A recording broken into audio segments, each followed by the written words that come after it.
Hello, everyone. Hopefully you guys can hear me okay and you don't hear my fan too much. So I was going to do face cam tonight, and the PC is just not having it. It's not having it. And it's because of this project.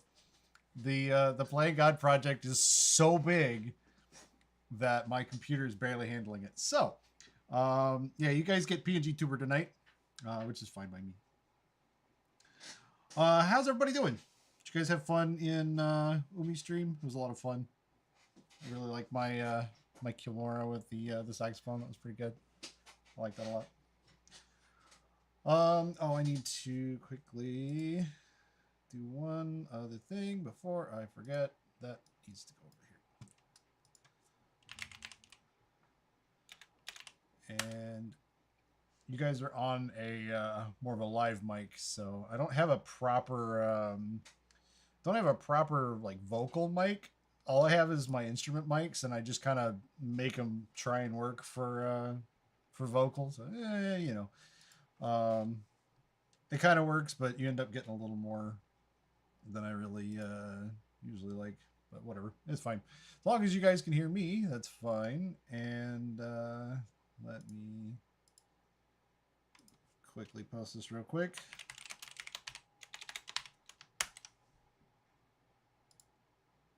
Okay, and close that down just so that it's not causing too much trouble. Okay, hi guys. So, what the plan is tonight is I'm going to kind of go through some of the stuff that I did to make Umi's cover. There was a lot that went into this, and so I just kind of want to go through what I did, what my process was, in case you know, any of you guys out there are interested in that kind of thing, or yeah.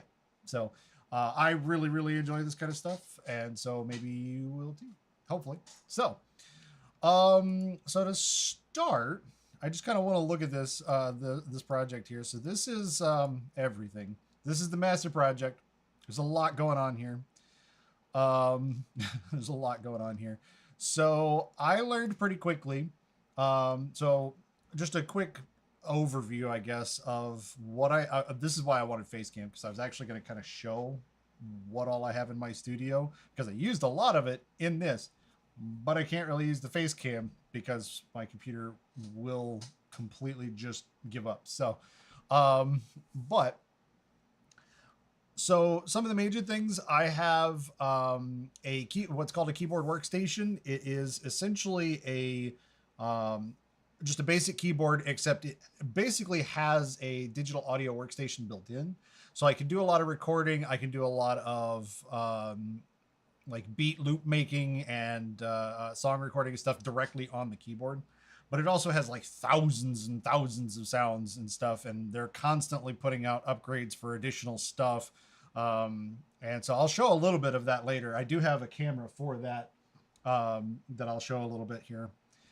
So aside from that, I also do, so that's what this top group is it's all the stuff that I got from the Fantom. It's a Roland Fantom 8. And then I did a few things using some plug-in instrument stuff that I'll kind of go through. It's kind of some basic stuff there. And then one of the most interesting things I did in this is some guitar. Now, I am not a great guitar player by any stretch. In fact, I just started learning at the beginning of this year. So, but I wanted to kind of show you guys what I did in order to still make it sound good, right? And then, of course, the vocals. We're going to go pretty heavy into the vocals because Umi did a fantastic job with this. So, yeah. So, to kind of start, I'm going to actually kick this over to... so the Fantom, I used a couple of sounds in here. I got the bass guitar underneath, a bit of the lead guitar, and then the electric piano, which the electric piano is mostly just for kind of atmosphere during the verses, which I'll kind of show. But so let me kick this over to my, where is that? Is it that one? Yeah, there it is.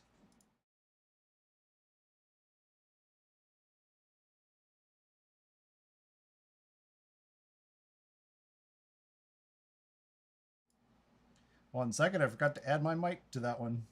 Let me see here. So as soon as I went over there, you guys couldn't hear me. There we go. Okay, let's try that again.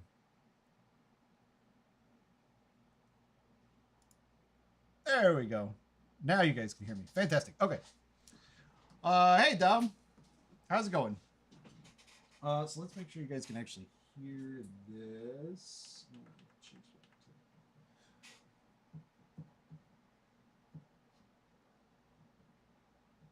Why is that coming in there? That doesn't make any sense. What? It makes 0 sense at all. What? I'm so confused. 1 second.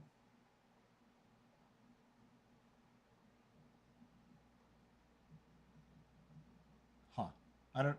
What? That's weird. So a lot of the audio routing, I have been scrambling to get some of this audio routing actually set up properly.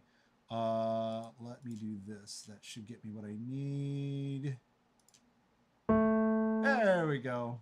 Hopefully you guys can hear the piano now. There we go. Yeah, there we go. Hopefully you guys can hear that. Let me know. Anyway, so what you're kind of seeing on the screen here is this is the like main control area for good. Piano loud and clear. Fantastic. So what you're seeing on the screen here, this is the main control area and main display for the Phantom. There's a lot of stuff in here. But one of the coolest things is I can create these scenes of different collections of instruments and stuff like that. I can create patterns where I record little loops and stuff like that. It's really, really fun. But we're going to look specifically at this one I set up. No, that's not what I wanted. Go over. Open that one, please. Thank you. I set this one up specifically for the Umi cover. Initially I was doing a lot of the guitar stuff and things like that through here, but I was not happy with the guitar sound. And for those that haven't really done a whole lot with music, finding good digital guitar sounds are very hard. It's very hard to find a good one, which is why I went the route of actually just recording it myself. And you'll kind of see a little bit of that because the lead guitar is a digital guitar and it's not the greatest, but it did work for what I needed it to do. So, yeah, take notes on that one. Digital guitars are very, very hard. So, so the sounds that I ended up using were the bass guitar here, which I have set up right. Oh no, it reset. Why did you reset? Which one was that? Let's see here. Why did that reset? That's weird. Where did you go? That one. Yeah, that's the one. Yep. So that was that particular sound, and I'm gonna see if I can get that here. Let me see. Okay, I need to bring that into this really quick as well. Give me that. Okay. Now let me see if I can actually play this and have you guys hear it. I hope so. Let's see. See if that'll actually play. Oh, wait, hang on. That might work now. Let me see. There we go. Yeah. So that was the basic sound that I got for the bass guitar going, right? Sounds really nice. Yeah. And I did some tweaking to that I'll show off here in a second when we go back to Ableton. I have to remember the mic is in one place. I keep looking at my piano. But yeah, that sound came from the Fantom. It's one of the preloaded sounds. It's pretty great. The other one is the lead guitar, which is this guy down here. Yeah. Yeah. So that sound also one of the pre-made ones, and kind of sounds like this. It's mostly used in it's over the top of the chorus. Yeah. This one was the best one I could find for this that really fit the feel of the song, right? So actually, I'm going to turn off all of these. I did some pretty heavy effects on this to get it to sound the way I wanted it, but just out of the box, this is kind of...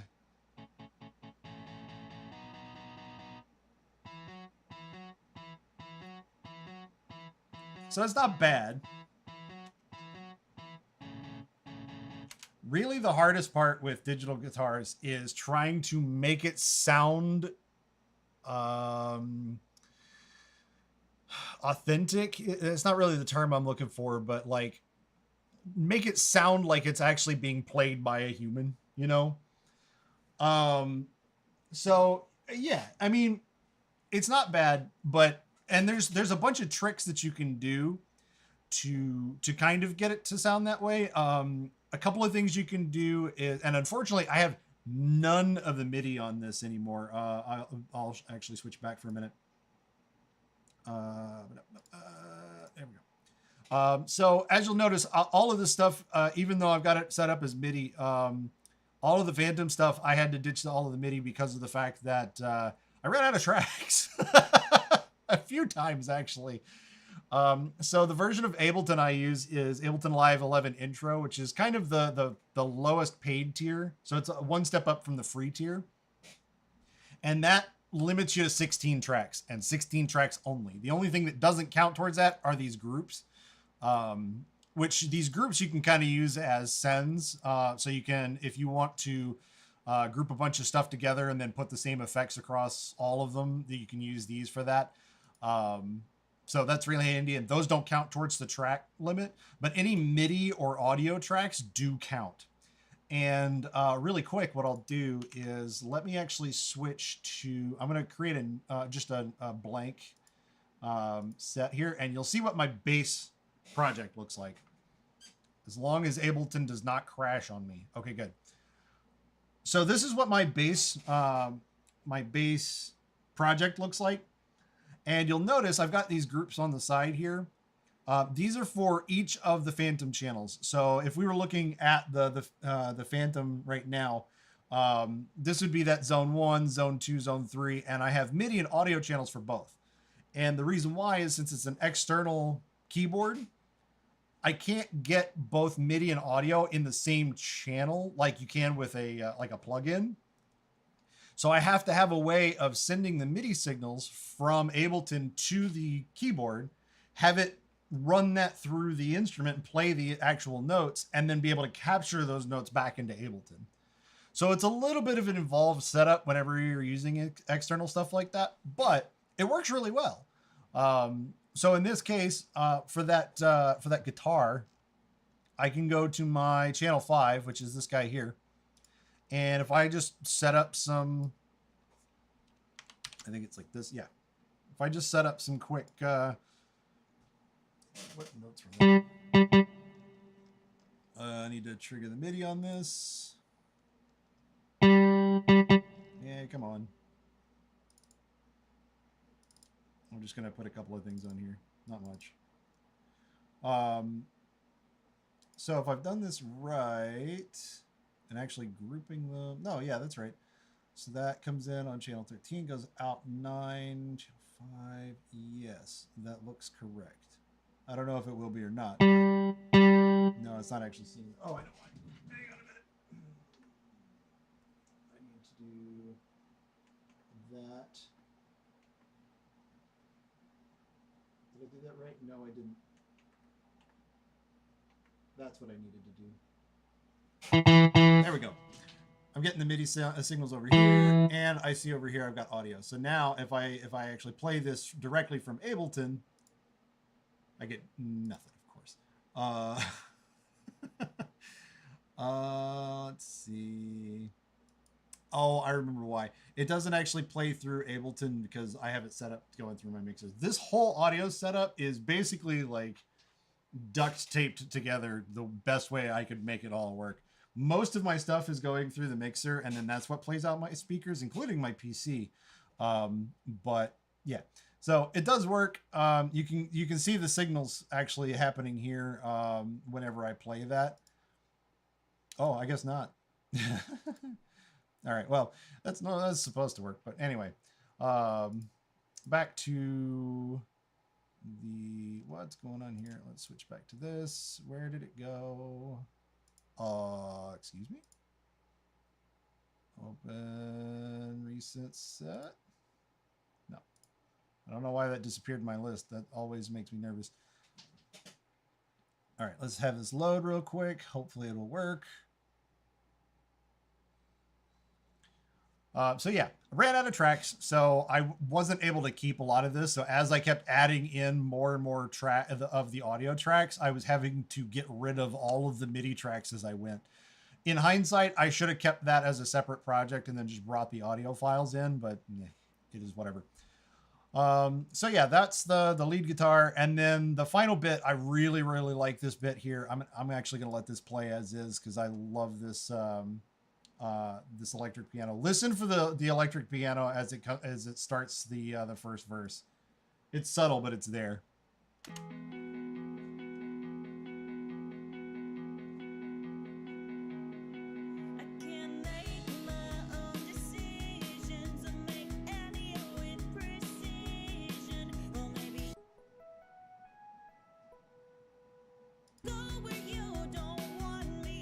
It adds a lot of character to it. I really, really like it.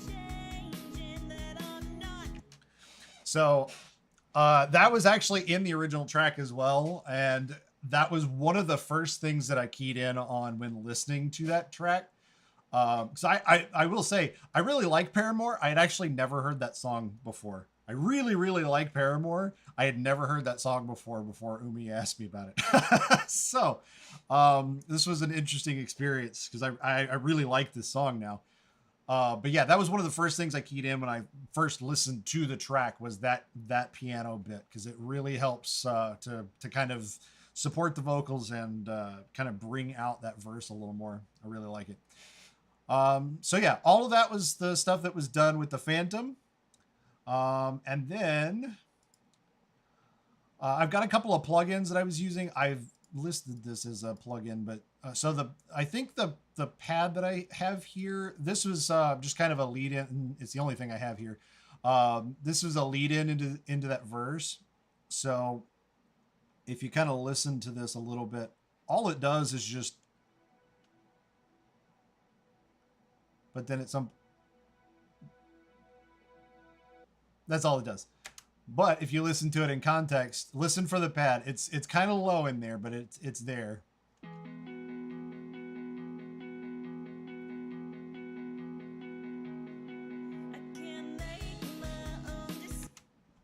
It kind of helps drive that into the start of the verse and works really well. That's also in the original track. Something else that I noticed that I wanted to make sure was in there because it really, really kind of helps set up for the first verse. So yeah. And then I've got something else down in here, down way down over here. That's not a part of this pad at all, but I needed the track space. So I included it over here. I'll talk about that when I get there. So for the verses also have a little bit of, acoustic guitar to them on top of the introduction guitar. So if you listen, to this, I'll just play the whole verse or the first part of the verse as is.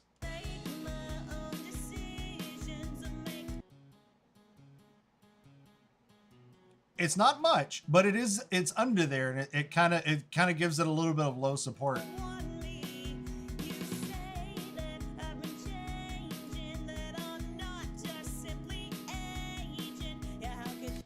So it's kind of nice. It helps support it a little bit. I could probably bring it up a tiny bit, actually. So if I bring that up just a little bit, just so that it's a little more audible.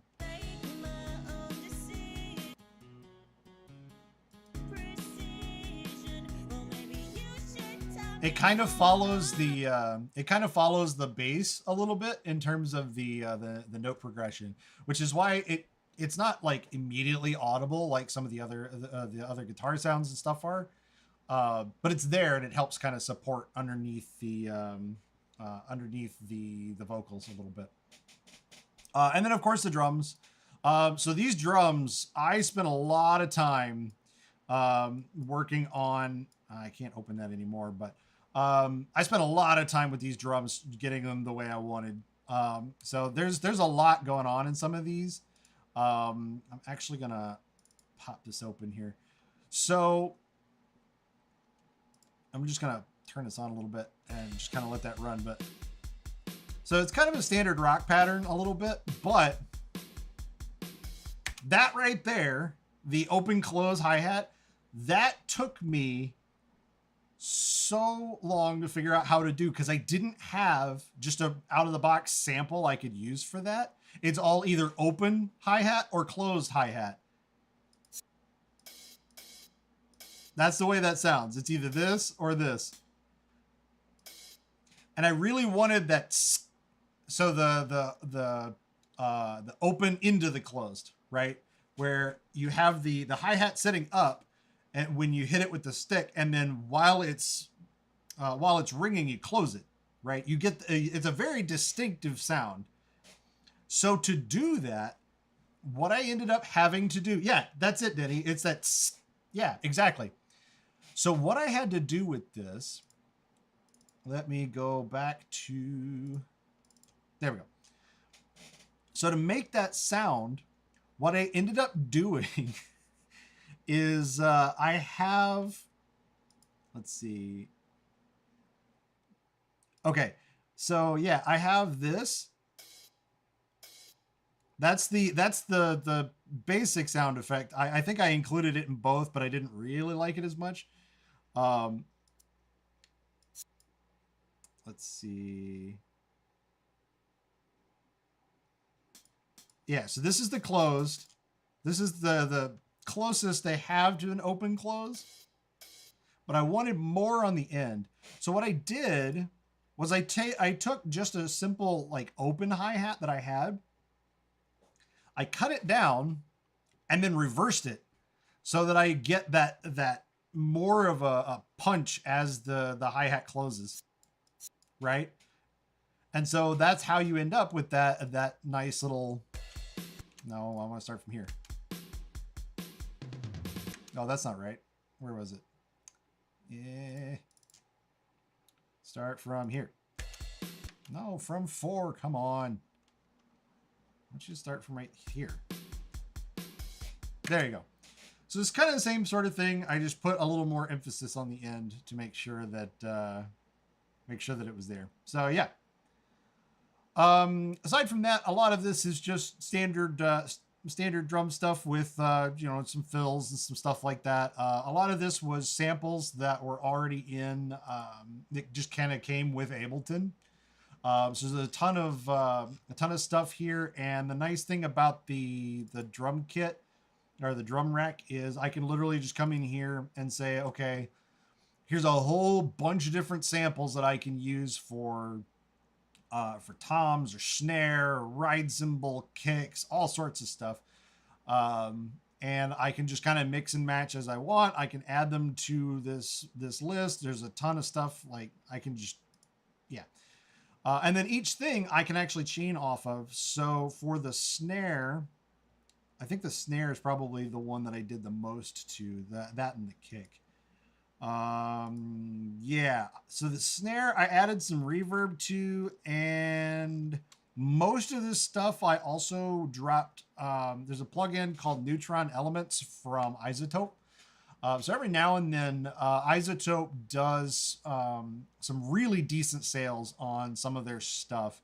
And sometimes it will include stuff like the Neutron plugins and stuff like that. And this thing I use for everything. So I'm actually going to pull this up And let me switch to a way you can actually see it, because these don't capture very well here. Let me do this, and then I want this. There we go. There we go. So it's not doing a whole lot here. Actually, did I end up doing something else with this? What's going on here? I think maybe I just added some reverb. I don't think this is actually doing anything. Hang on a minute. No, that's not actually doing anything. Okay, yeah, it's all the reverb. Makes a lot of difference. It really, really does.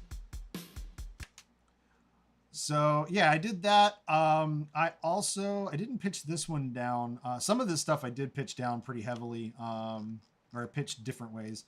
The kick is one I pitched down a bit. You know, but this, again, a lot of this is just kind of standard right out of the box sounds and stuff like that. So yeah. I originally started with the drums. I went through and tried to replicate the original song, including all of the fills and stuff like that, pretty close. And I sent a version of that to Umi, and she responded with, "Can we punch the drums up a little bit?" So I added a few more fills and stuff like that, because I will admit it did sound kind of empty, just using the electronic drums, because I don't have an actual drum kit here, so you know. But yeah, I really like what I ended up coming up with, and you can see, especially in the latter half of the song, like I added a bunch of stuff. So yeah, that's the drums. So that's most of the plug-in stuff. Oh, yeah, I talked about the acoustic guitar. So that's most of the plug-in stuff. In fact, that's all of the MIDI. So let's talk about the guitar. The guitar stuff, I'm going to actually save that. And we're going to go take a little field trip over to a different project. Let's talk about this intro guitar. This intro guitar was probably the hardest thing I had to try and figure out how to make. Mostly because it's such a distinctive, like, rock sound. It's Paramore, you know. And so I tried my hardest to find a good way to do this. And like I said, digital guitars are very hard. Very, very hard to do. So, since I am not a great guitar player, what I did was I ended up starting with, let me start up here. I basically just went through and recorded all of the notes that I needed. Just straight up recorded individually all of the notes that I needed. Oh, wait, hang on. Why does that sound like that? What's going on? Oh, because I need to, yeah, let's just do that. Right. That's all I did. Turn off the looping. You know, I did one short and one really long, and then I changed notes. Right? Because here's the thing. My mixing skills are so much better than my guitar skills. So what I did was I just recorded all of the notes I needed individually, and then I grouped them together in the way that they needed to be grouped. And so this is how you end up with that intro guitar sound. And let me make sure all of my effects and stuff are turned off. Yes. And so, you know, you end up with, and I want to do these one at a time.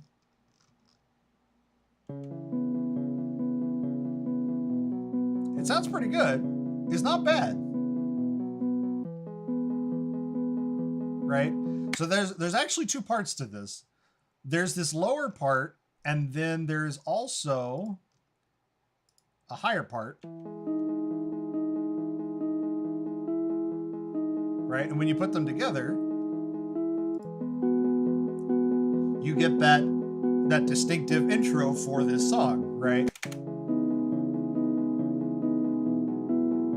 So it's not bad, but it's a little more mellow than what than what you really get from a Paramore song, right? So what I did, and the term Umi actually sent me was, can we make the intro guitar more edgy, right?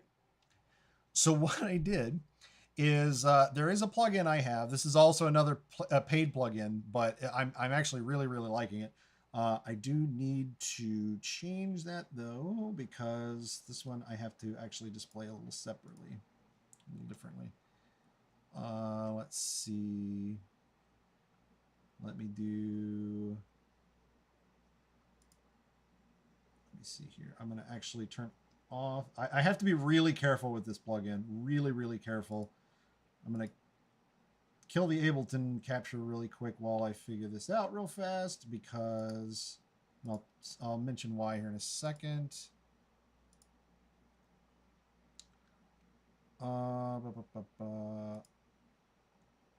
Okay, good. That is in fact in the right place. Fantastic. Okay. Just making sure. Okay. Okay, so there's a few effects that I have on this. The first is, this is a plugin called, so that you can actually see the plugin. This is a plugin called Ignite. This is an impulse response plugin that allows you to simulate different types of guitar cabinets, like guitar speaker cabinets, with different types of actual real world microphones. And so they, this group, STL Tones, has actually gone through and essentially simulated what this would sound like if it were recorded on a very specific set of a very specific guitar cabinet with a very specific microphone in different orientations. So it's really wild. And so in this case, what this is, and I need to actually let me actually pull this up here, because I wrote down all the names and stuff. I know what one of these mics is, but I don't remember the rest. So the RKH in this is the Randall Kirk Hammett guitar cabinet. 4x12 is just, it's four speakers that are 12 inches. So all of those are the RKH 4x12. And then for the first bit, it's using a Shure SM57, which is an instrument microphone that I'm actually actively talking into right now. I have one of these. I actually have two of these. I use these for the guitar stuff. I use this for my trumpet recording stuff, all of that kind of thing. And they're great microphones. They're not hella expensive. Like, I think I got mine for about $80 to $90 a piece. So they're not super expensive. Mics can get really up there, but these are really good instrument mics for the price. And they are one of the industry standards for instrument microphones. So yeah, if you want a good microphone for recording like instrumentals and stuff, you want to do like guitar stuff, you want to record guitar, the Shure SM57 is a great microphone for that. And then, yeah, it's saying, here's that SM57, and just go a little off axis, right? So just kind of shift it off to the side. Don't put it directly in front. And what's really funny with this is the initial recording of the guitar that I have. I tried to record this in a few different ways. So I tried to record this with the guitar going directly into my mixer, my Mackie mixer. But the problem with that is the Mackie actually has built-in EQ, which is not bad. You can set them all to middle and technically it doesn't do anything, but it's still putting that signal through the filter circuitry. There's not a good way to bypass that, and I could tell, at least I could. And so it wasn't quite the way I wanted it to sound. So then I tried going through my Focusrite, my audio interface, which was better, but still not really what I wanted, because my actual guitar amp has a few different characteristics that you can do with it. Namely drive, which we'll talk about when we get to the distorted stuff from the chorus. But so I wanted to use my actual guitar amp. So what I did was I just took my Shure SM57, I stuck it down in front of it and just recorded it directly. And it worked great. It sounds really, really good that way. And then once I did that, I just put it through this, basically just essentially kind of doubled the recording of it. But it does make a big difference, actually. Yeah, it's exactly. Like, it's hard to beat an actual amp. And that's why finding good digital guitar sounds are so hard, because of the fact that having a real amp being recorded, it's really, really hard to replicate that. So I'm going to play a little bit of this. Let me turn the looping back on. So this is what it sounds like with no effects whatsoever. And then if I turn the Ignite back on, it brings the volume down a little bit, but it also starts to give it some character. And I really like that. So that was the first step. The second step was a bit more drastic. So for the second step, what I ended up doing was, I'm going to switch over to this. And we're going to open this guy and hope it's okay. This is the Polychrome DSP McRocklin plugin. This is, you can already feel the film grain. Yes, exactly. Yeah, so I had not seen the actual finished video until, hey, Denny over on Twitch. I keep forgetting there's always two Denny's. It's really funny. Anyway, so I had not seen the finished video until Umi had posted the teaser, and the artwork and the animation she got for the intro and the post chorus into the second verse, that blew me away. It fit so well. I loved that so much. I'm going to take a drink real quick.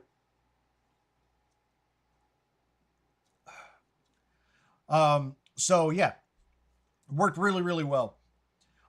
So anyway, so this is the Polychrome DSP McRocklin. This is a digital signal processing plugin, usually meant for guitars, to where you can take an audio recording of your existing guitar, just as I've done here, and give it effects. This essentially simulates a bunch of different guitar pedals and all sorts of different things. You've got EQ in here. You can turn on a wah pedal. You've got some compressors in here. You've got all sorts of stuff in here.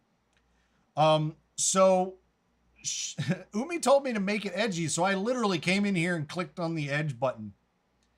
And that turned out with this. Oh, wait, hang on. I forgot to turn it on. Hang on. I got to move it down this way just a little bit and turn that on.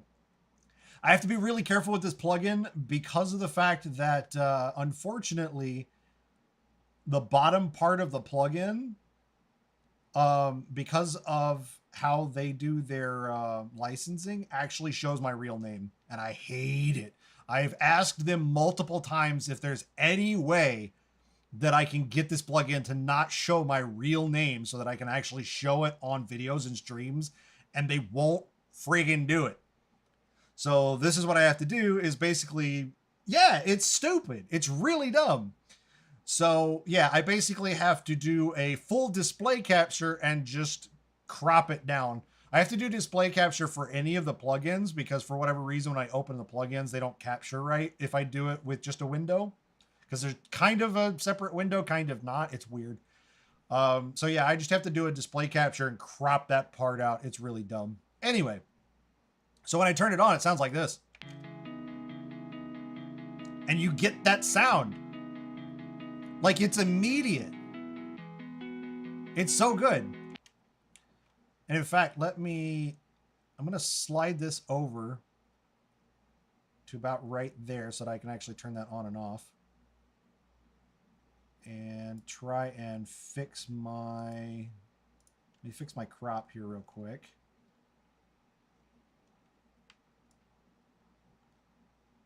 1 second. Feed that. There we go. So this is what it sounds like without it.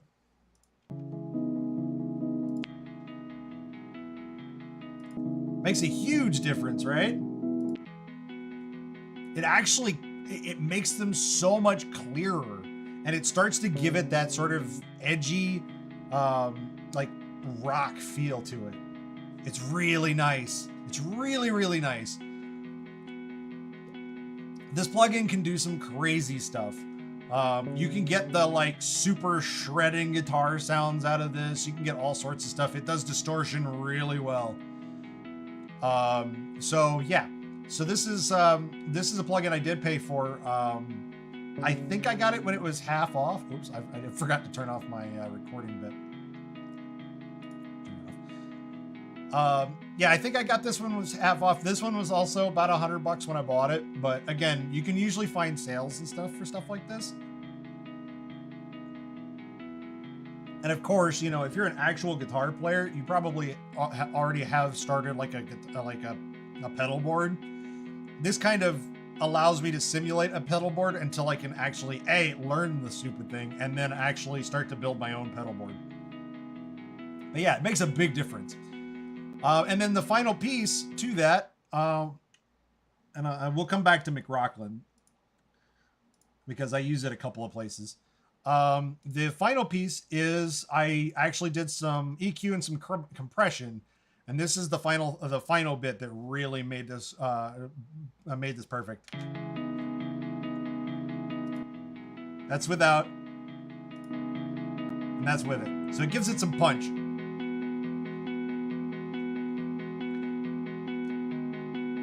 Now, there's one final trick that I did with this. So now that we had the full, the actual like note stack, we had all the right notes, we had the right sound. There's one final thing that I did with this that helped kind of give it width, if you will, like help it kind of spread out a little bit. And what I did, let me go back to the beginning here. So this should be the exact same thing. If I can actually turn it on. Oh, I got to turn the effects back on. Okay, same thing, right? The difference is I'm going to put one side, which I think was the low side, in, actually I'm going to do, I think 50 is what I did. No, I did it half. So 25 to one side and 25 to the other side. So about 50% to left and right. So you get more of the low sound on the left and more of the higher sound on the right.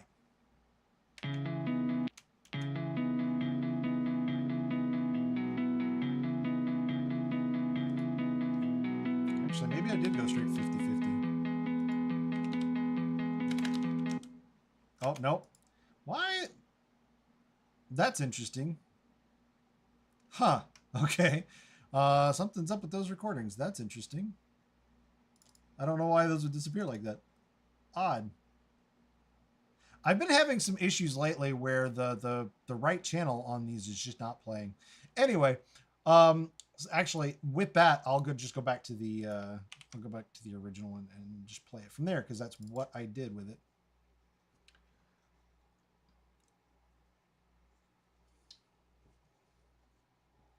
Take a quick drink. This project takes forever to load. There's so much going on in it. There we go. So if I listen to that intro guitar,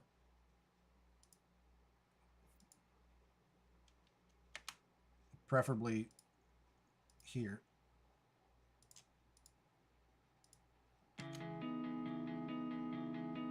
Hopefully you can hear it there. And I actually had the directions reversed. So you end up with more of the...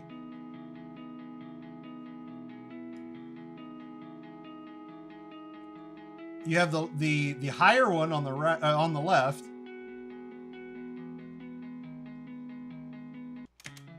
and the lower one on the right. And it really helps make it sound a lot bigger that way. There is a lot you can do with just panning. Even this, especially if you have multiple of the same instrument playing different notes, different note progressions, separate them in your panning field. Move one of them further right, move one of them further left, and it'll give it a lot more width. It'll make it feel a lot bigger that way. It's a really, really good trick to helping kind of expand your mix a little bit. It's really, really good. I do a lot of this. So if you look on my channel, I actually did, I do a couple of like mashups, right? It was goofy stuff that like I heard a song and I was like, oh, these songs kind of sound similar, right? So let me see what they sound like together. And so I did a couple of those on there, and I love doing that kind of stuff where you have like one song panned slightly to one side and one song panned slightly to the other, and it allows them to blend a lot better if you do that. You don't want them completely gone from both sides. So if you do about half and half, it really helps them to blend a lot better. This is the one that's most notable is if you're familiar with Hololive. I did one in it was a Inugami Korone and a Nekomata Okayu song. I took two completely different songs, put them together like that, and I do a lot of that where I'll actually pan the Korone song a bit further right and the Okayu song a bit further left. And that way, because the songs will clash really bad if they're all full center and full volume, if you do that, it helps separate them a little bit and let them mix better. So yeah, there's a lot of stuff you can do with panning. Okay, let's talk about the distorted guitars, right? So I recorded these as well. These are, I don't know why that keeps doing that. Oh, because that's part of this, I see. So I'm just gonna play this kind of as is here.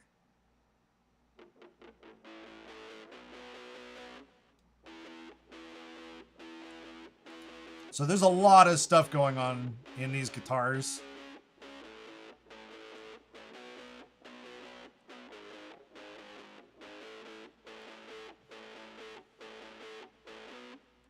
I did have to be really careful with these because I had to do a lot of work to make it feel like it wasn't dragging. Because for whatever reason, the end of the song, the end of the chorus always felt like it was dragging a little bit. So I had to do some pretty surgical work to get it to not feel that way. So I did these in a separate project as well. Because again, track limit. I would love to have all of this stuff within one project, but yeah. I did actually buy, when I got the rest of my gear, I also bought a license for the initial paid tier of Cubase. Cubase is another one that's very, very heavily used in music composition, especially with electronic music. There's a lot of people that say it's it's probably the closest Windows alternative to Logic Pro, which is the Mac one. Everybody that uses a Mac uses Logic Pro, and it's actually a really solid software. But Cubase is probably the closest thing you can get on Windows, and it has a lot of really interesting features that I really like. But that doesn't have a track limit on that one, so I'm starting to learn that one now so that I can kind of get rid of this track limit.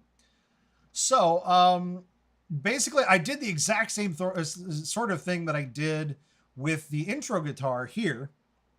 One of the recorders came with it. Nice, yeah, exactly. Cubase, Ableton, a lot of these get packaged when you buy, when you buy different plugins, or especially if you buy like a keyboard or something, some kind of like actual like musical instrument. Yeah, you can sometimes find they'll come bundled with like Cubase or Ableton or something. I originally, before I got the keyboard workstation, the Fantom, I had what was it? It was an Alesis VI61, which is it's a MIDI controller. which a MIDI controller is similar to a keyboard, except like a piano keyboard, except it's more like a typing keyboard than anything else, in that if you don't have the computer, it's completely useless. It's inert. So essentially, that's all it does, is it just sends MIDI signals out. That's it. It doesn't have any instruments loaded. It doesn't come with any sounds, nothing. It's basically like you are typing on your typing keyboard, but you're typing with a piano, essentially. Which is not bad. However, I need immediate feedback when it comes to music stuff.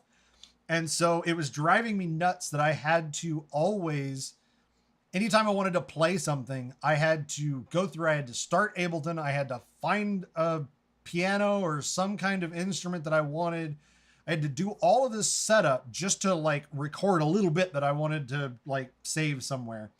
And it drove me nuts. Or if I just wanted to like practice playing piano a bit, I couldn't really do that immediately. I couldn't just sit down and start playing. And that drives me nuts. So that's another big reason that I upgraded from a MIDI controller to an actual keyboard. So yeah, but anyway, for the distorted guitar in the chorus, I did very much the same thing that I did with the intro guitar, where I basically just played each of the chord progressions individually, and then took those and mixed them together, like actually spliced them together in the proper order, in the proper timing. And then went from there. So, I mean, that's basically what this is right here. I'm going to turn off. Yeah. Oh, I have to enable those. I think these are the right ones. Yeah, this is straight off the amp. Oh, don't loop. Come on.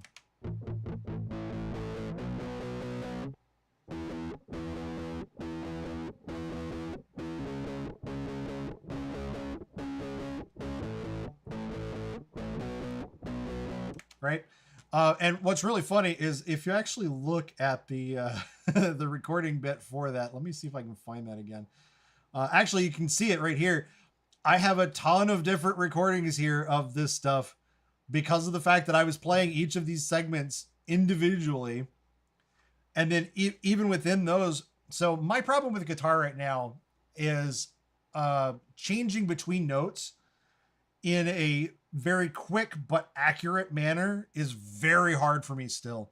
And so I'll be playing one chord and then I'll try to get to the next one and I'll overshoot it. Or my finger will come off of the one string slightly and it'll start playing a wrong note and, you know, stuff like that. And so what I did was I just like, okay, I can hang on to this chord, play it through until the chord changes, then stop playing, manually go to the chord after that one, start playing from there until that one stops, and basically just do all, you know, just skip one chord each time, and then go back and then get the ones from that I missed in the first bit. And so, and that worked great because that gives me more time to actually change to the next chord and actually record it properly. So again, if you're a crap guitarist like me, but you're actually, you know, you practice a little bit of basic audio mixing and, you know, splicing audio files, you can make it sound like you're a decent, you know, halfway decent guitar player. Exactly. It's like jumping from one cliff to another cliff. So yeah. So that's kind of how I managed to get this to actually sound somewhat decent, is, you know, just doing it in chunks and then splicing those chunks together. So it is possible to actually sound like a halfway decent guitar player, even if you're not that great at it. So there's not a lot of in the way of effects in here. And this took me a lot of tries to actually get something that I was actually happy with. And the finished product ended up being essentially me combining bits from each of these. I recorded some of this stuff many times. And eventually I was able to get pieces of it and just splice it all together. And you can see that in here where this is just spliced to hell, individual notes in some cases to make it sound good. So yeah, that's how I recorded and actually timed the distorted guitar. So let's go back to the full one. I know you guys are mostly looking forward to the vocals, as am I. Don't worry, we're almost there.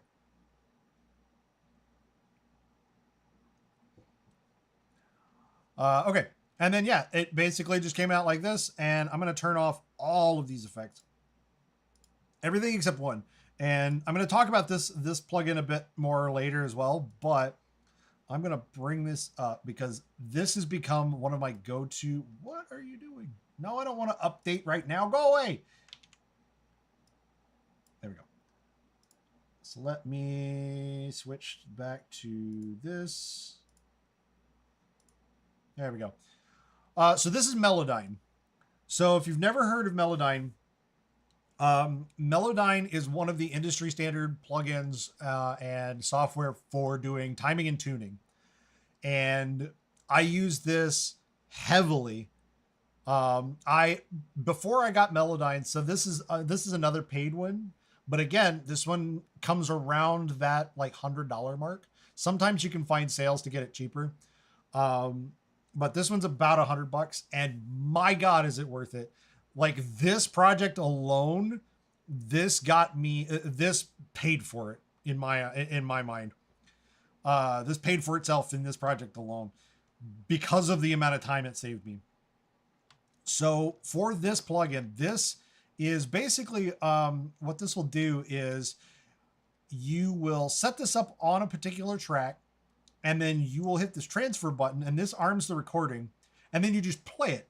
And it will record in the audio, the audio waveform, and store it, and then give you the ability visually to manipulate it. You can change the timings on stuff. You can change the pitch of things. You can do all sorts of stuff with this plugin. I used to use an inexpensive tuning plugin from a site called Waves. It was just called Waves Tuner. I use that a lot for trumpet recordings and stuff, and it works okay. But for the timing piece of this alone, it's really, really helpful. So again, I'm going to show more of this plugin when we get to the vocals, because timing vocals is a very precise art form. It really is. Like, and Melodyne is one of these plugins that the industry widely uses as well. And the great thing about it is you set this waveform however you want it. You get it to the pitches you want, you get it the timing you want, and then when the track plays through again, it's not playing from here. It's playing from here. It's playing the manipulated waveform. And this took me a while to get used to, because I would try and come in here and like manually change how these are set up, and it wouldn't actually have an effect here because it's already been recorded into Melodyne. So something to look out for if you're using Melodyne and you're not used to it yet, is once you've recorded this, you have to change it inside Melodyne or it's not going to take effect. Or else you have to re-record the whole thing after you've changed the actual clips. So something to keep in mind. I'm going to take another drink real quick.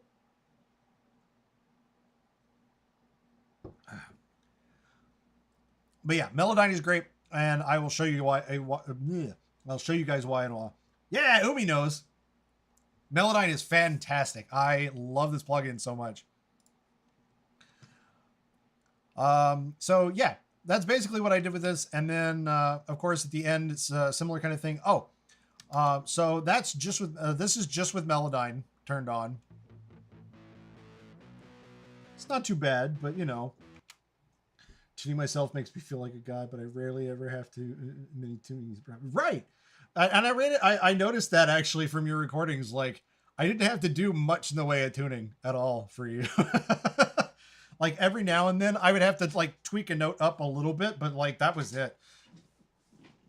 So, you know, really the thing that usually takes the most time with vocals, and I'll talk about this again here in a minute. But the thing that takes the most time with vocals is timing. And it's making sure that, especially if you're trying to get your main vocals with your harmony together and you want them to line up perfectly, that's where the precise art form comes into play, is really the timing of vocals. My vocal speed is actually, yeah, exactly. I hear that's a good point, Umi. I never thought about that, but you're absolutely right. So yeah. But anyway, back to the distorted guitar. So this is just with Melodyne, nothing else. And it's not bad, but it sounds pretty much just like it did coming from the amp, right? So again, I threw Neutron on this. And let me pull it over here. And with Neutron, basically, so there's a bunch of different presets it has. And so I mostly just use the presets and then tweak them. And again, these plugins are not expensive. Like you can usually find really good deals on iZotope plugins, and Neutron is one I use very, very heavily. The presets that they have for a lot of this stuff are really, really good. And for instance, they have a ton of just basic presets for electric guitar. And so in this case, since I was using a distorted guitar, I just used this boost distorted guitar, and that just throws an equalizer on here, cuts out the low end, boosts the mid end a little bit more on the mid high range, and then starts to kind of taper off towards the higher range. And I basically just set that and forget it. I don't ever have to mess with it. But some of these actually, and especially on the vocals, we'll see some of these actually do quite a bit. So this is without Neutron. With Neutron, so you hear that boost. It's pretty good. Gives it a bit more kick. And then you throw in some EQ in there. Now I did this for a very specific reason, because you'll notice I took out a lot of the low end on here. And it was because of the fact that I was noticing that it was between the low end of the distorted guitar and the bass guitar. I was noticing that it was really, really bottom heavy. So I cut out a lot of that low end so that the bass could actually pick it up. And I do need to go back and show a little bit of that here in a sec. But so that's with some EQ, and then I put some reverb on it. Give it some delay. So not too bad. You get a pretty decent little sound there. It's not bad without the EQ either, but I just needed a little bit more of that low end out. Yeah, so not too bad. And that's basically what the distorted guitar is for the entire rest of the song. It's all the choruses, the bridge, and then the ending is just that basic effects stack. Going back to the bass really quick, because I did forget, I did put I used McRocklin again on this, so let me actually switch back to that, and I'm gonna do the thing again where I hide everything just to make sure that this is actually going to work properly. If I pull this up, because I don't want to dox myself. Oh good, it did end up going where I didn't think it was going to, so there we go. So this is what I got on the bass. So for bass guitar, I did kind of the same sort of thing. I just hit the edge button and I played a bit more with the compression and stuff. If I turn that off, I actually have a few things on here. Hang on a minute. I'm going to turn some of this stuff off too. Even though it cuts from the guitar, the bass line sounds meatier. Yeah, exactly. So I'm going to kind of cut all of this stuff out. And for the bass, we get this. Yeah, this is going into the chorus.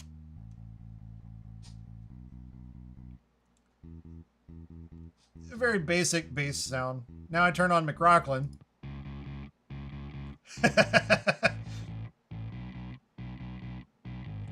Gives it a lot more edge. And the key thing about this is I don't do it all the time. I very specifically, where is it? Yeah. I'm going to play this with the actual automation on. Yeah.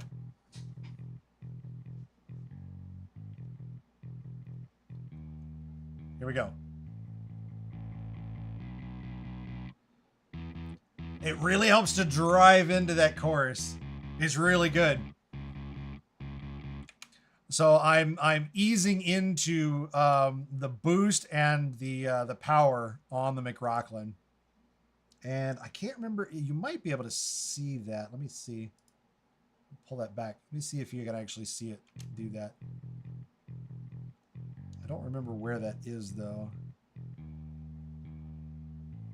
Yeah. That's all it does is just twists that boost knob. And then I think there was one more. Shredder power. Yeah. The shredder power is just on or off. Yeah, you can hear the shredder turned on. So yeah, good stuff. And then as soon as the chorus is done,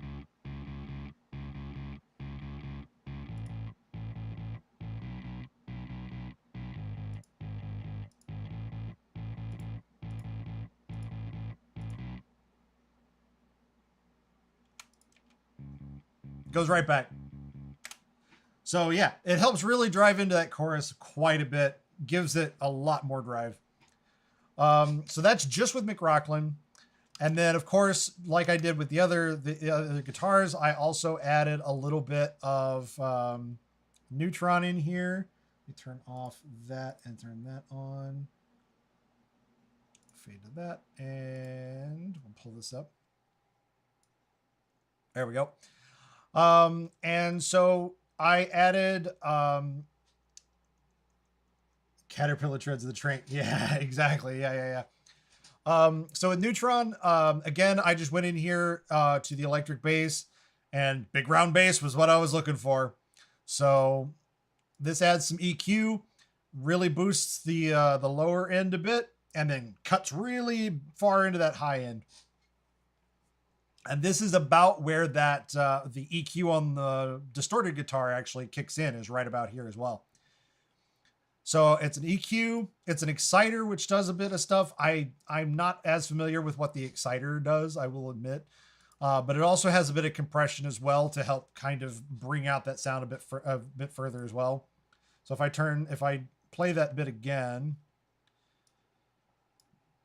yeah, we'll just play the chorus bit.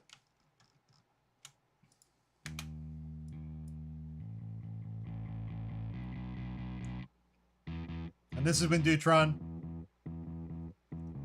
It helps to take a lot of that just growl, that almost like uncontrolled growl, and actually kind of focus it a little more, right?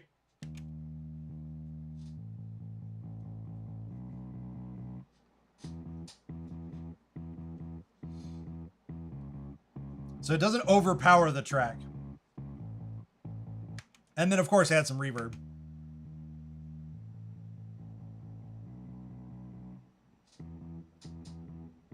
And there's your bass.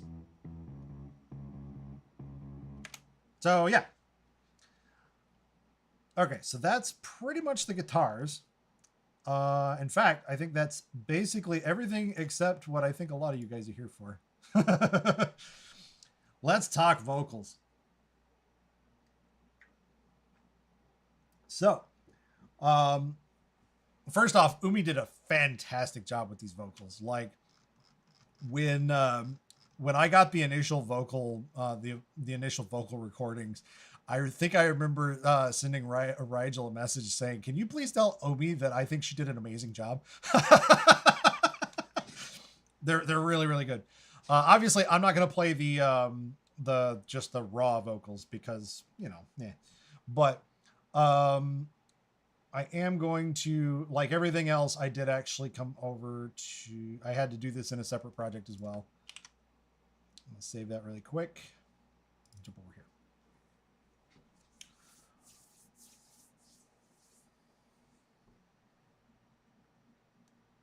There's a lot going on in this vocal one too, but not quite as much. There we go. So I did do a few different passes with this. Obviously, I'd had to create some vocal guides just to kind of make sure that, especially with the harmonies can get kind of weird in this song. So I did create a track for Umi just to kind of help her out with some of the harmonies in here. It's just basically a piano thing, but aside from that, I'm mostly just using my own instrumental in here. And this is basically, you know, what you guys heard, just minus a lot of the effects.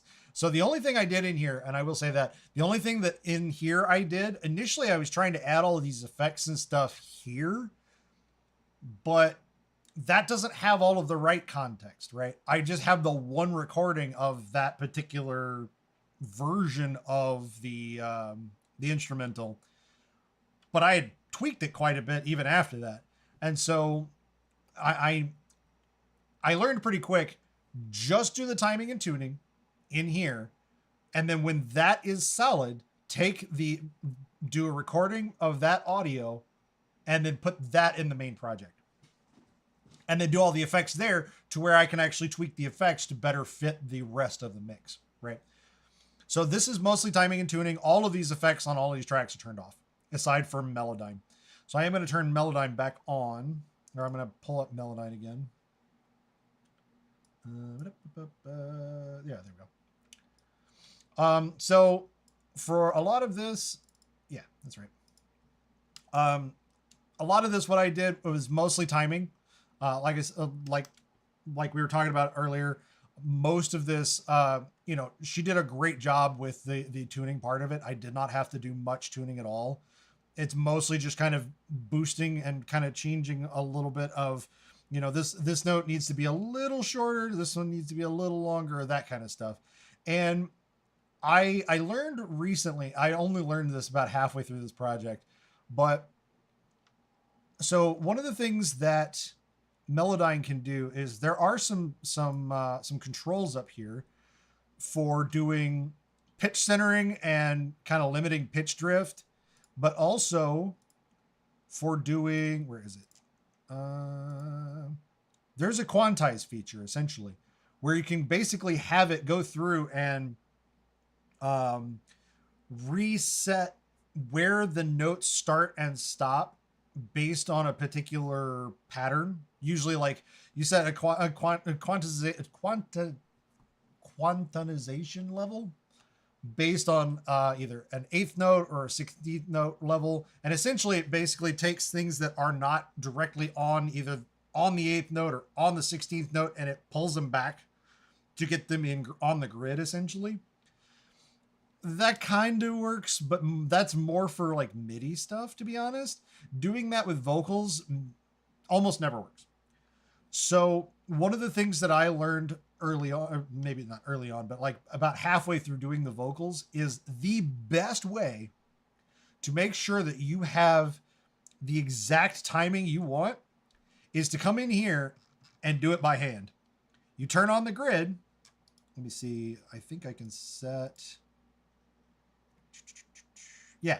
You turn on this time grid to whatever scale you want. You can either do 16th notes, and it's a little hard to see the grid on the, actually, no, you can kind of see it.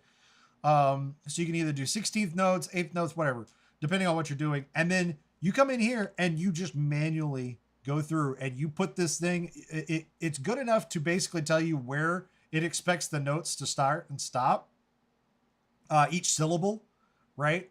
So you take those lines and you manually move them onto the lines. And yes, this is incredibly tedious, but you know what? If you do it that way, I guarantee you will always get a perfectly timed song because you're doing the exact same timings against the exact same grid across every one of your recordings. And you can kind of tell that I learned this halfway through because the main vocals and the main harmony are not as perfectly timed as I would like them, to be honest. But the actually, I want to just play this because this is I said this during the premiere too. This is actually my favorite part is this bit right here. Yeah, I'm going to play these actually isolated. So during the main melody, I'll play it with the main melody. I'll start it a little further back. I know you don't believe me, but the way I see it. Whoa. Next time you point a finger, I'ma have to bend it back or break it off. I love the way that these turned out. They're a lot lower in the mix. In fact, I'm gonna actually turn them down a little bit because they were actually quite loud to me. But the way that this harmony came out right here. Whoop. Just these, please. The way that these turned out. Whoa.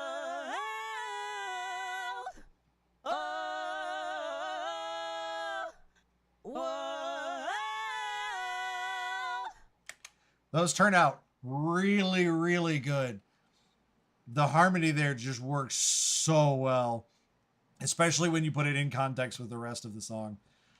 Because the volume levels on these are not all right. I'm not going to play them like that. But yeah, that's basically what I did was I just went through each one of these vocal tracks and manually went through and just pulled these lines together where I needed them to be. Sometimes I would need it to start a little before just because of the fact that like if she kind of rose into a note, I would want to make sure that the top of that was on the beat, you know, stuff like that. So it does take a little bit of finessing, but if you do that, you will always have a very perfectly timed outcome. It's really, really powerful. So, and then, yeah, if I go back to the other one, because that's basically what I did there. There's also, Umi did also send me, she essentially sang a couple of things down an octave, and this actually really helped support some of the vocals, especially when there's harmony going on, because it adds a third note into the harmony, and it worked really well. And then of course the echoes in the bridge. Yeah. So let me go back to the other one so that I can actually show the effects that I put on that. Let's save this.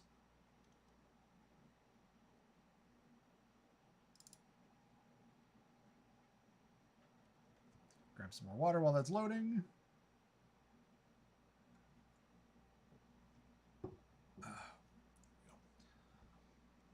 Yeah, I think with the vocals, that's what took the absolute longest. Like in terms of the entire project, that's what took the longest was the vocal timing, because I am a bit of a perfectionist when it comes to that.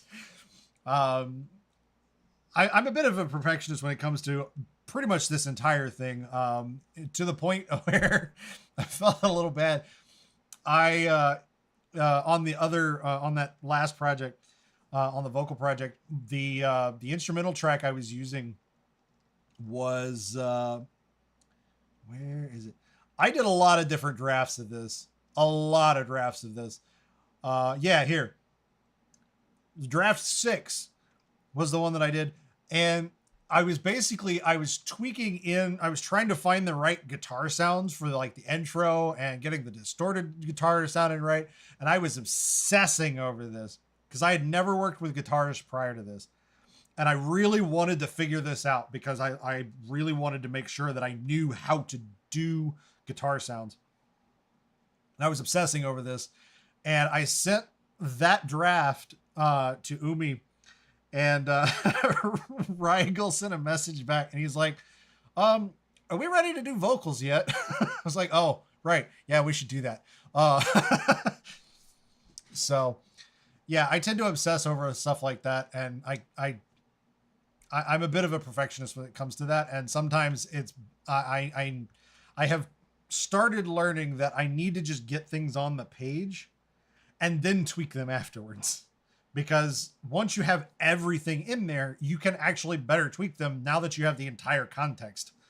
And, you know, in this case, that was the same. Like, without the vocals, you know, I didn't have the entire context. once I had the vocals all set and done, I went back and I redid a lot of the mix, tweaking a lot of a lot of volumes, tweaking a lot of the effects and stuff. Having the vocals in there actually helped with that a lot. So in this, let me turn that off. So obviously I don't have Melodyne in here. That was all done by this point. So I'm going to, yeah, I'll just play this as is. Let's turn off that. And yeah, so these are the main vocals, and then I've got the low version and then the harmony to it. This is basically what you guys heard. So there's a couple of effects going on right here, and I'm going to turn all of this off, and you guys can just kind of hear it without the effects.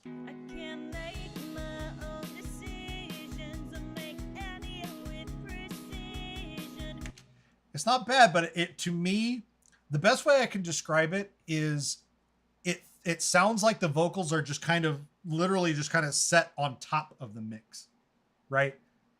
It's just kind of sitting on top there. It doesn't really blend very well, right? Which is why you use effects and stuff like this to help it blend better and actually still be able to cut through. So in this case, I used Neutron twice. The first one is just a clarity enhancement.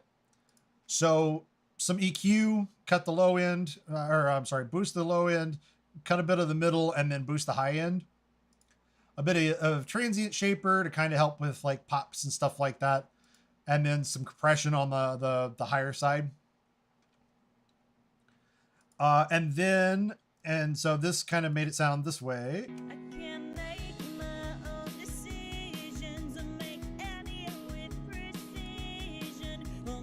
So it's subtle, but you can tell it's a little bit clearer. And then the second pass in Neutron is female vocal basic, which this equalizer actually undoes a lot of the stuff that the first one did, but I was too lazy to actually try and like figure out the difference between the two, so I just left it.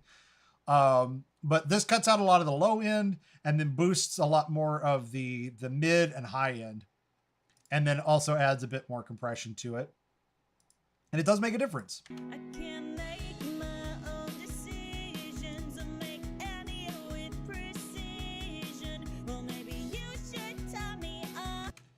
So it's subtle. It's really subtle. But yeah. Shaving the hair off the sound and giving it a bikini wax. Yeah. So yeah, it helps a bit. And then of course, some reverb.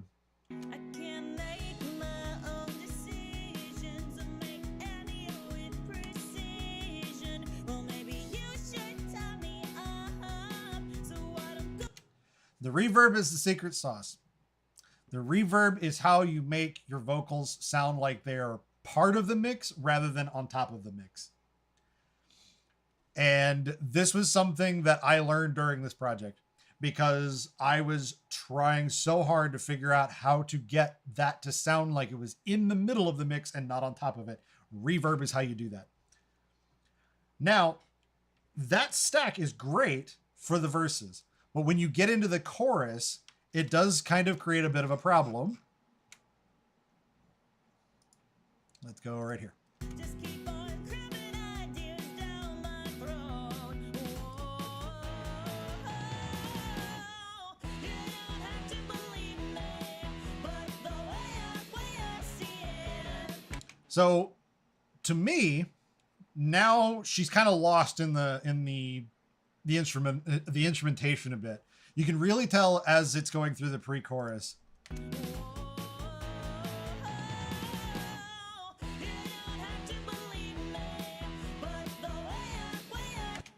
That's a problem, right?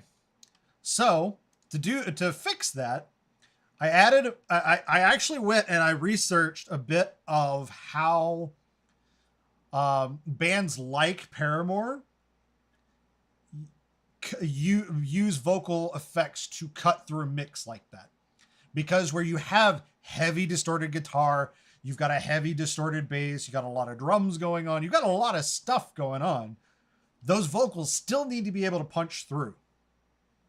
So the way I did that is with adding some saturation and delay. Not a lot, but it was effective regardless. So I'm going to turn on the saturation here and go from here. This is actually more of a gradual entry. Oh no, it's actually just straight on and off. Okay. So there's no saturation here. Actually, I'm just going to hit that and just let them turn on and off by themselves. So this is no saturation. As soon as the chorus hits, that's when the saturation and the delay turn on. So that's saturator and that's the delay. So they both just cut on right there, right? And what I'll do is I'll actually isolate the vocals for this because you'll really be able to tell. Whoa, you don't have to believe me, but the way I see it. Next time you point a finger, I might have to bend it back up. Right? So the delay is really the thing that pulls the most weight here.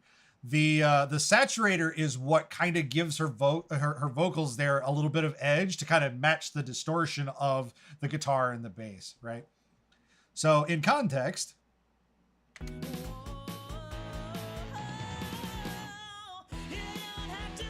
it's cutting through a lot better now, right?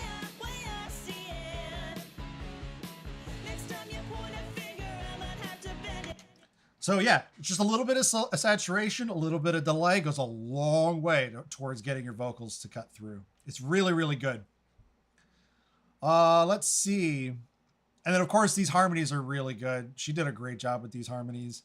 Next time you point a finger, I might have to bend it back or break it off. Next time you... Oh, that's not the right one. That one. Next time you point a finger, I might have to bend it back or break it off. And I have the same effects on, with the same timings of the saturation and delay. I have those on all of these. So yeah, she did a great job with the harmonies. And then the fun part is all of that stuff turns off right before right as the rest of the mix drops out. Next time you point a finger, I might have to bend it back or break it off. Next time you point a finger, I'll point you to the mirror. Right? Next time you... Oops. Yeah, here. Next time you point a finger, I'll point you to the mirror. Right. So once the instrumentation dropped out, there was no need for her to be able to have to really cut through like that. So you just drop all of that other stuff out. So it drops the saturation and delay completely out, and it's just the EQ and reverb pretty much. So, and that's pretty much the story for the vocals throughout the rest of it. The rest of all of this is volume. It is meticulously going through and looking at all of the volumes and making sure that, you know, one thing is not overpowering something else. There we go. So for instance, on the, let's see, I want to, can't remember how to turn that off. There was an easy way. There used to be an easy way to turn the automation mode off. No, that just toggles that. I can't remember.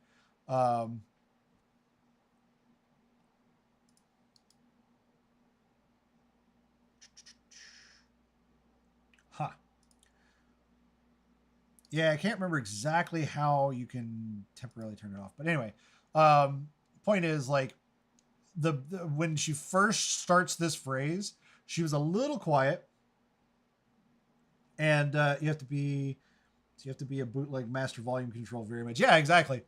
So in this case, the very, very beginning of the vocals, she was a little quiet. It's the beginning of the vocals, so that's to be expected, especially since that's literally the first thing you're recording. And so, you know, you have to kind of ease in a little bit, and you get more comfortable as you're going through. So I did kind of give her a bit more volume at first and kind of taper it back off as she got comfortable and like got into the flow that she needed. And then I I ended up boosting the middle of this by accident on the other project, so I had to cut it back down a little bit because it was a little overpowering initially. You know, stuff like that. It's essentially going through and listening to what is overpowering other things, and you know, boosting some things here, cutting some things there to where everything plays nice, right? That's a lot of this. It really is. So yeah, that's kind of, I think that's pretty much everything. I think I've gone through everything. I went through all of the instrumentations, went through all the vocal stuff, and yeah. So hopefully you guys kind of found this interesting. I love this kind of stuff. I really enjoyed doing this project. This was a super fun project, and one of the biggest things that I got out of this project is it helped me do a lot of pathfinding for a lot of my new studio equipment to help me figure out what worked best, what worked better than other things. You know, especially with the guitars. The guitars were a big part of this to where, and this one of the major reasons why I told Umi I wanted to do this song is because guitars have always been difficult for me. And now that I have my own guitars, I needed to figure out how to properly put them to use. And so to do that, I could do that on my own a little bit, but the way that I tend to work, I work better with having a specific goal in mind. And having doing an instrumental for a cover song for someone else helps give me that goal, because now not only is it just something of like, you know, oh, I want this to sound good for me. It's something else entirely to wanting something to sound good for someone else. Right. Because if it's just for me, cool, you know, all right. But if it's for something else, somebody else, I damn well am going to make sure that it sounds really good. Right. And so, yeah, that helped me a lot in this to essentially figure out how to best utilize the guitars, how I could best use to, you know, record them, figure out where a lot of my gaps are in terms of what skills I have and don't have yet. I definitely need to improve my guitar skills. That's at the minimum, that's something I need to do. But also, like, this, one of the things that came out of this is I'm probably going to start saving up to actually buy the next tier up of Ableton, or like I said, start learning Cubase. Because this track limit is so irritating. It really is. I hate having to jump from project to project, having to cut tracks out when I no longer need them because of, you know, because I've got this track limit. It's really irritating. And so that was something that I learned through this, is I need a way of not having that track limit. And whether that's to upgrade to the next tier of Ableton, whether that's to learn a different software that doesn't, all kinds of stuff like that. Yeah, exactly. Because in the past, I've had a bad habit of, like, I'll spend some money on stuff, on something that I think will be really useful. I use it a couple of times and then I never use it again. Right. And so, like, I needed a way of proving to myself, okay, here is an actual valid need to why I need to spend money on this. And just having that alone can be really powerful. You're really good at explaining stuff, leading us through the lesson, all while being our guide through all the meters, gauges, and buttons. Relaying your info. Good. I'm really glad that you guys found it kind of easy to follow. So a little bit of background on me. I have a technical background in, like, computer science and stuff. I've done software development for a long time, and one of the things that I got really good with at my previous company was teaching. I really enjoyed learning a skill and then teaching it to someone else, which is why I wanted to do this stream, is because of the fact that I know that I know a particular skill, and I'm decent, like good enough at a particular skill when I can teach someone else to do it. Right. And so I love doing that. I love being able to create content through, like, being able to teach someone how to do stuff. You know, it's one thing for me to just kind of, you know, play around with stuff on stream, and cool, you know, maybe I get something out of it. Maybe I get a song or something. That's cool. But if I can teach somebody how to do some of this stuff, then now that person can go and start making their own stuff, right? And now I've inspired somebody else to go do something like that, right? And so, you know, that's kind of why I want to start doing more of this kind of stuff where, you know, I might be messing around with some stuff on stream, but I want to do it in such a way that I'm learning something out of it so that I can then, you know, show that off and show someone else how to do that. And then they can go and make stuff with it. Right. So yeah, that's kind of my mindset on a lot of this. So I have some other ideas for similar kind of streams, like music related streams that I want to do. One of the, so lately, and I've posted about this on Twitter a couple times lately, but I've been listening to a lot of Midnight Grand Orchestra, which if you're not familiar with Midnight Grand Orchestra, it is a combination of, it's a Japanese group. They are, it's Hoshimatsu Suisei from Hololive as the vocalist. And then Taku Inoue, who is probably one of my favorite composers right now. He's an incredible musician. He does some unbelievably wild stuff in terms of his composition and his music production skills. And I feel like I could learn a lot from him. And so one thing that I would like to do is I would love to take a couple of Midnight Grand Orchestra songs and on stream essentially go through the song and kind of break it down, not necessarily in specifics of like, you know, oh, he's using these chords and this kind of stuff, but like, what is he doing different from one verse to the next verse? You know, how is he changing some stuff up here and there? How does the instrumental change from section to section, that kind of thing? I would love to go through and like do a breakdown like that, where I each section, I break down what the instrumental is doing and how it differs from the previous section. And then, and this is the part that is going to take a little bit of courage on my part, I would love to take that and essentially use it as a roadmap to create another song using that same kind of roadmap, but making a completely different song from it. Right. So that's kind of the idea I had with some of that stuff, is I would love to be able to do some of that production breakdown kind of stuff, see what he's doing, and then try and see if I can then apply it. Right. So yeah. And then of course, you know, I would love to actually start doing some like, you know, live looping type of stuff. I know that this thing is capable of it. The Fantom, I know the Fantom is capable of it. And I've been trying to play with some of that. I'm still learning a little bit of it. But it's getting there. So yeah, there's a few things that I want to do with that. And then one of the things that I've always wanted to do, and I have been working on for a while now, is I've been trying to put together a set list so I can do essentially a trumpet concert on stream, where I have a list of admittedly mostly Hololive songs, mostly because I could do that and not run into copyright problems. A lot of it is Hololive stuff, but I have a set list of a bunch of Hololive songs that I've essentially wrote out like the main melody parts to, that I would love to just go through and essentially play a Hololive concert on stream.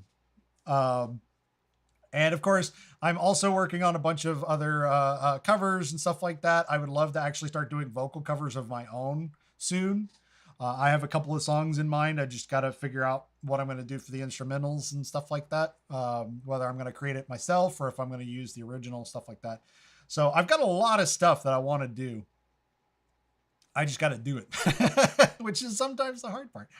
So anyway, like I said, hope you guys found this really interesting.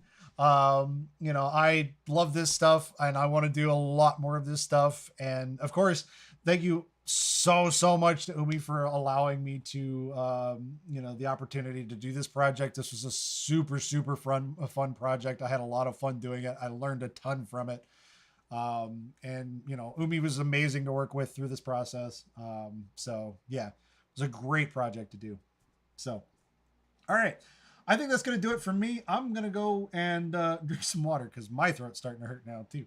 So, yeah. I will try, and I'm going to try my best to not let this go several months before I stream again. Because I tend to have a habit of doing that. So tonight actually worked pretty well timing wise.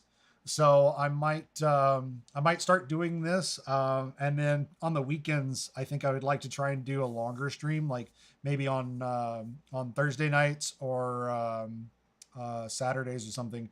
Try and do some longer stuff, because you know I've also got games that I want to play and stuff like that. So yeah, that's what I got.